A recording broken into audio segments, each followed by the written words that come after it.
I'm the only thing standing between you and a glass of wine. So I will try and take you on a whistle-stop tour of what we know about landscape, the landscape of streaming video. So about a year ago, I'm a consultant, but we also do quite a lot of our own research. So about a year ago, we decided to do a survey. So we just did a SurveyMonkey survey to find out where people were, what people were doing with video.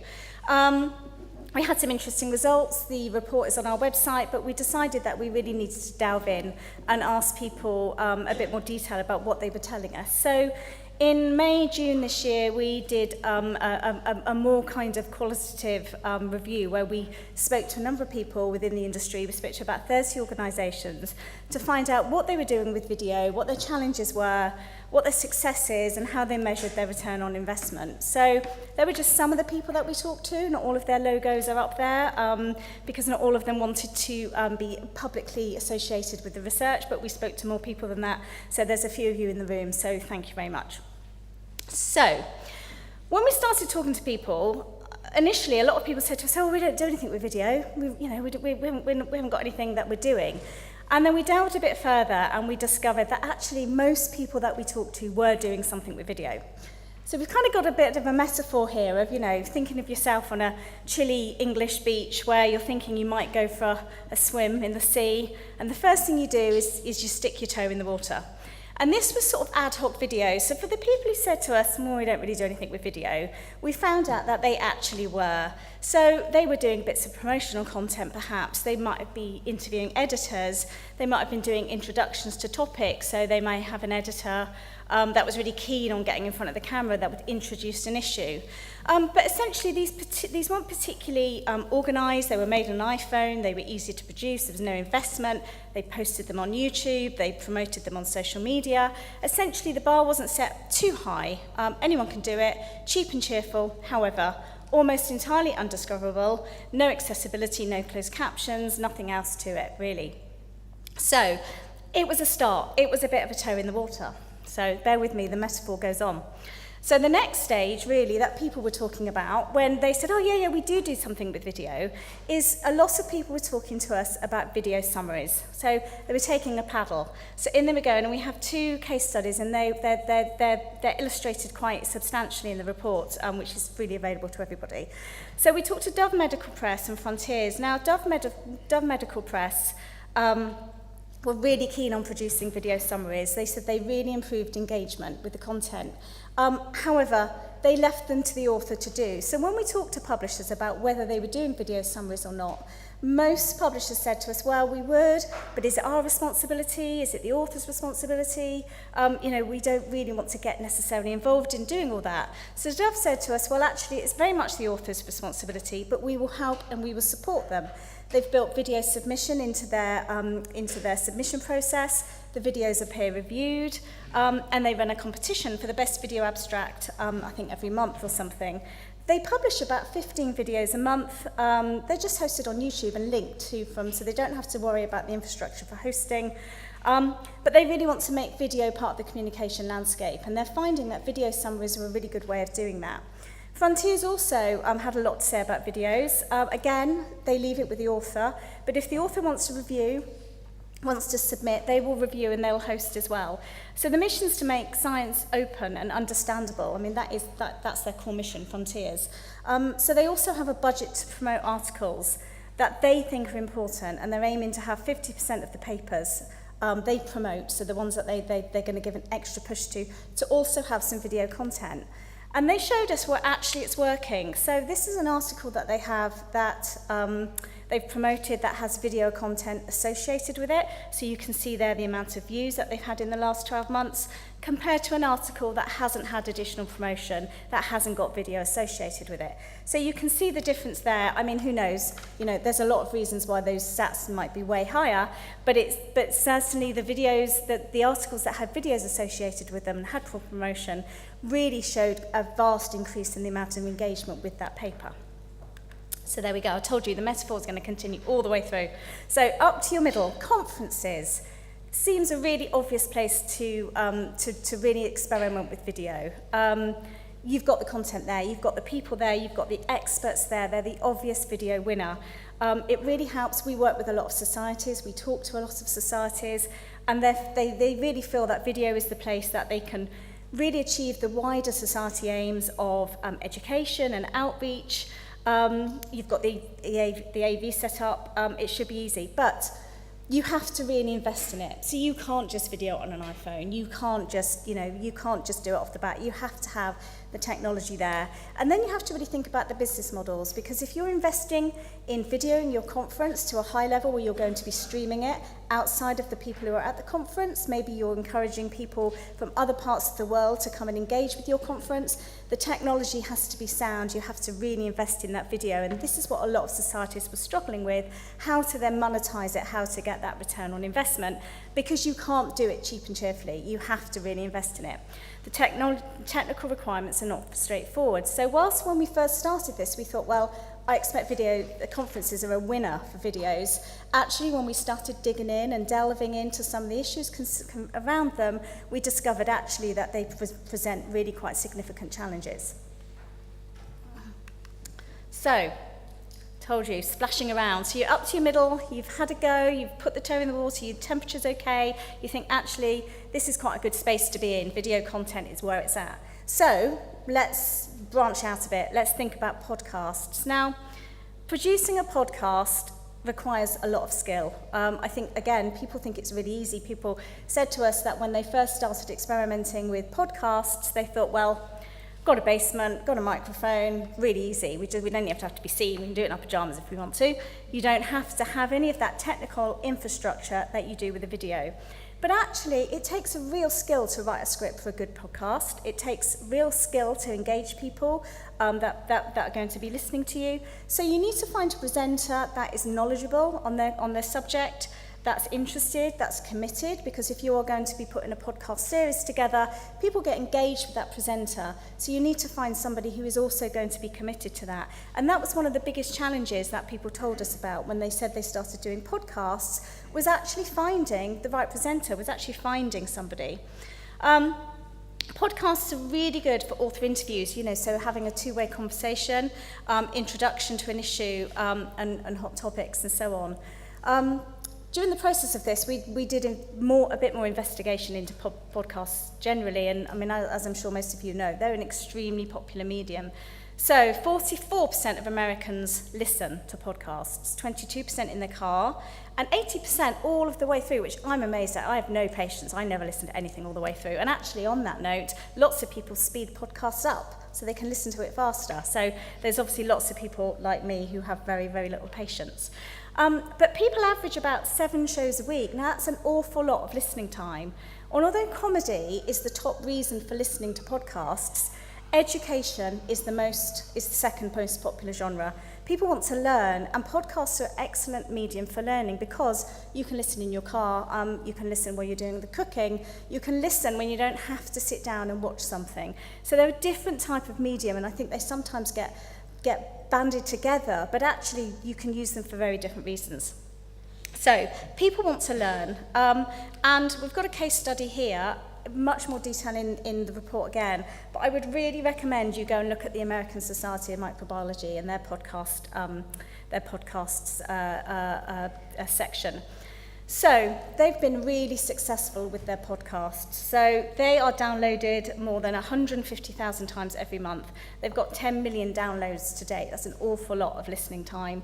So they've got 2 podcast series that are really popular, and they are actually in the top 10% of all podcasts. So that's not just in science, that's not just in education. They're in the top 10% of all podcasts across everything, which I found incredible. So the week in virology and this week in microbiology, really well worth listening to. I wasted far too long listening about viruses because the presenter was really engaging. I was really interested, and even though I'm not a microbiologist, actually I found it quite fascinating. So it just shows you get the right person, you can really build that engagement. So ASM podcasts regularly appear at the top of the charts, top 10 in their category, and across Apple entirely. And the whole of their marketing has been done pretty much by one person doing social media marketing. So definitely worth going to have a look at what ASM are doing. Okay, so this is when it gets actually quite a lot more complex, because this is getting into teaching and learning, and this is where we start to see intersections coming, especially again within societies. Video is used a lot in education and as a teaching tool, and within societies, this is where it starts intersecting with publishing. So just to backtrack slightly, we do a lot of work with societies. We mostly work within their publishing departments. But during the course of doing this work and during the course of some of the consultancy we work with, we are starting to encourage them to branch out beyond their publishing houses. So they're quite siloed within many, many societies. The publishing arm sits over here. They earn the money for the rest of the society. Not true of all societies, that's for sure. But in some organisations, when we were going through doing the research for this, we were in rooms with people within publishing and within education and within conferences that hadn't actually even talked to each other within the same society. And that was really quite common. But video and teaching and learning and creating teaching and learning content is really breaking down the silos within society. So this is quite an interesting kind of side effect really of the research that we've done, is to sort of kind of discover how silos were getting broken down. So there's a big demand for online teaching and learning. So some societies were setting up subject-specific training for practitioners. Others were selling, actually, online courses, demonstrating the most up-to-date techniques. Certain things like how to take blood or resuscitating an infant lend themselves really well to be demonstrated on video. And I think it's the American Academy of Pediatrics actually put any paediatrician through a teaching and learning, an online platform for their CPD, for them to have their up-to-date paediatric certificate in health. And they do all that through video, so you have to watch a video and then show that you've learned how to do that technique. So being really, really heavily used in that area. Some repurpose popular podcasts to form their CME program as well. And actually another interesting area of teaching and learning that we discovered that hadn't actually occurred to us that this was happening was within publishing houses in themselves to educate reviewers and editors on their policy. So rather than having reams and reams of boring, dry paperwork, which you send out as submission guides or you send out on plagiarism or you send out about how to go through the review process, instead having all of that in long-form documents, some publishers we spoke to had a very engaging person on a video explaining all of that, and they were really, really popular. So it's really easy to get all of that information in a 5-minute video. Saves people having to listen to, saves people having to read, fairly dry documentation. And as we know, we're all getting, we read less and we watch more. Okay, so fully submerged, you're diving straight in.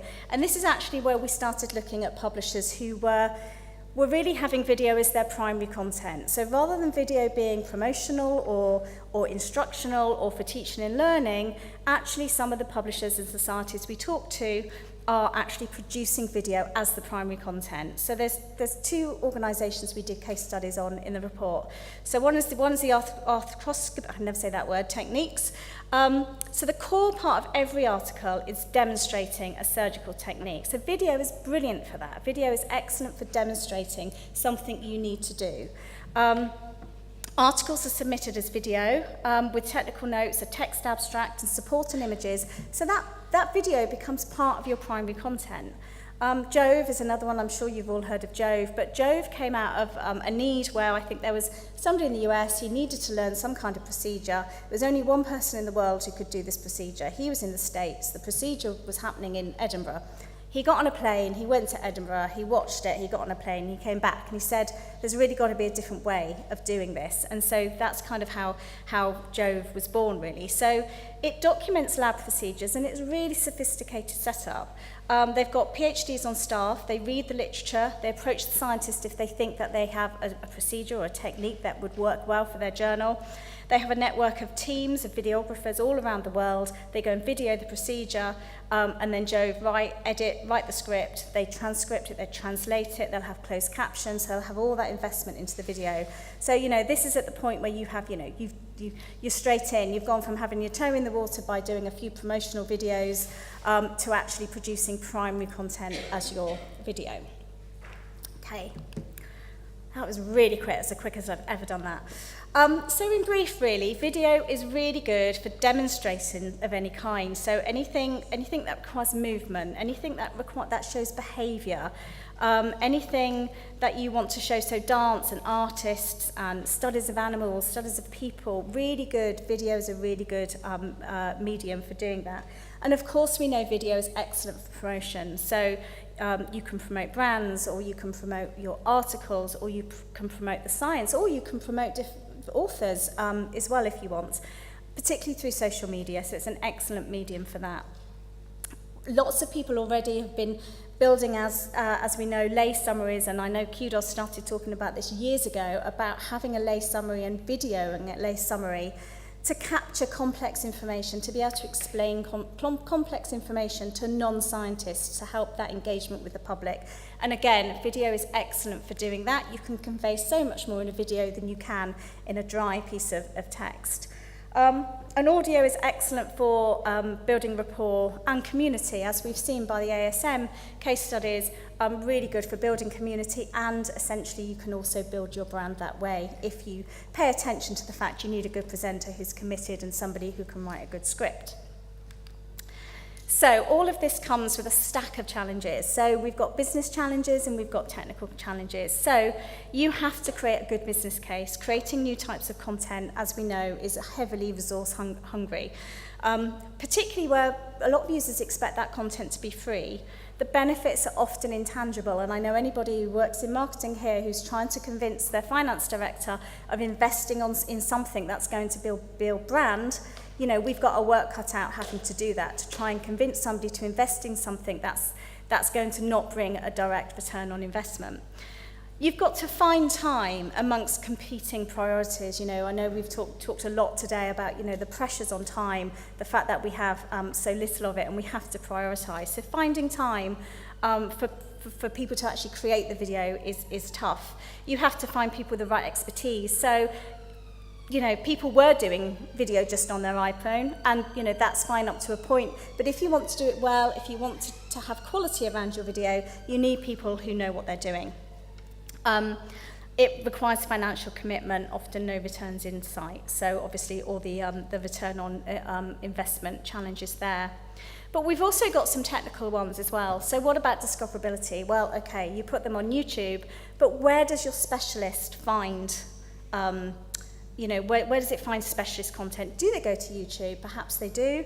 Perhaps they start somewhere else. Perhaps they actually come to your website or your society looking for it. But how do you discover that video content? And also, how do you make the content in a 15-minute video visible to a search engine that requires really, really good metadata, which also kind of, you know, calls into what we've been talking about before. Content management, if you've got the infrastructure to manage it, what about workflows? You know, how do you build it in? So we saw right from the beginning that Jove have actually built the submission of video into their submission process, but not everybody will have to do that. How do you measure success? What about metrics? Are the important people viewing it? As we know, it's not all a numbers game. If the key people are watching your video, one person can be more valuable than 1,000. And what about quality and accessibility, that thorny issue of accessibility as well? So it's not just the fact that we need to be accessible to support people who have accessibility needs, but also there's a legal implication of compliance as well in many countries. So there's a number of challenges there that we have to really address. So, you know, you go from the toe in the water of your iPhone video to having your whole primary content, and on that journey, there's an awful lot of challenges. So what do we do next? Okay, well, we have to learn. I think we really need to think about how we apply our expertise of what we do in scholarly publishing to this new medium of video. So I think everyone's going through, you know, a real learning process here. You have to be creative. We want to build your audience. We want to extend your audience. Advertising, sponsorship, subscriptions, they're all models that can support you in this. We really need standard metadata. I won't talk too much about that. Lots of people talk about metadata, but we need industry-wide standards for metadata that supports the discovery and indexing. Transcripts and closed captions are really important. Again, that leads into accessibility and discoverability. And long-term archiving. So Clocks and Portico are both committed, but what about publishers? Are they actually submitting their video to be archived for long-term as well? And then we have rights as well. So I'm just going to leave you with a little thought for the future. So this is my daughter, this is Polly, she's 8. She spends an awful lot of her time, she plays a game called Roblox. I don't know if any of you got kids who play Roblox, but she plays Roblox. Her favourite game on Roblox is called Blocksberg. And Blocksberg is building, basically, houses and restaurants and hotels. And what she spends a lot of time doing, when she's not doing gymnastics, I better just get that in, she doesn't always do this, she does do gymnastics as well, but when she's not doing gymnastics, she's doing this. And what she's doing here is she's watching other kids do Roblox, and then she's learning how to do it, and then she's going and applying it to Blocksberg. So essentially, she's watching on video other kids doing what she then wants to do, and then she's going to apply that learning. Now, she's 8 at the moment. In about 10 minutes' time, she'll be 18. I just know she will. And what that means for us, the rate of pace within scholarly publishing, we don't move very quickly. I think David alluded to that right this morning in his keynote speech. We move really slowly for valid reasons, some valid, some not so valid, but we won't move really slowly. So we really need to be looking at what kids are doing now. We need to be looking at what teenagers are doing, how they're learning, because their learning isn't text-based. Their learning's like this. This is what kids are doing all over the world. They're looking at videos, they're working out, they're listening to podcasts, they're talking to their friends online, and they're not learning in the same way that we are. So we need to be really looking for the future. We need to be looking to see what the kids are doing and see how we can then apply that, how they learn, to our industry and our community now. There you go, really quick.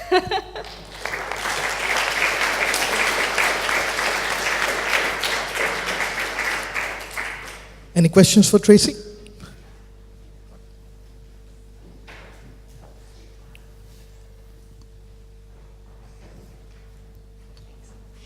I just had one question. Do you see potential for working together with the industry on these things? So I just looked up Western Blot on YouTube, and there's really thousands of how-to videos, and lots of them are from labs that provide technology for this. So would there be ways to start bringing together that how-to video with the papers that? Yeah, absolutely. I think there's massive opportunity. I mean, interestingly enough, nobody that we talked to were particularly doing that. But we've been doing some other work for another publisher, not really around video, but around impact. And we are discovering more and more that those connections between the funder, the researcher, and industry are becoming much more important. So yeah, absolutely. I think there's so many opportunities for us to work more collaboratively together. I think the challenge is that for some societies, working collaboratively within that society is proving quite challenging. So to then to branch that out beyond that society, is another level. But I certainly think there's an opportunity. And actually, talking to a lot of universities, I was amazed at how much collaboration there goes with industry. So yeah, I think there is.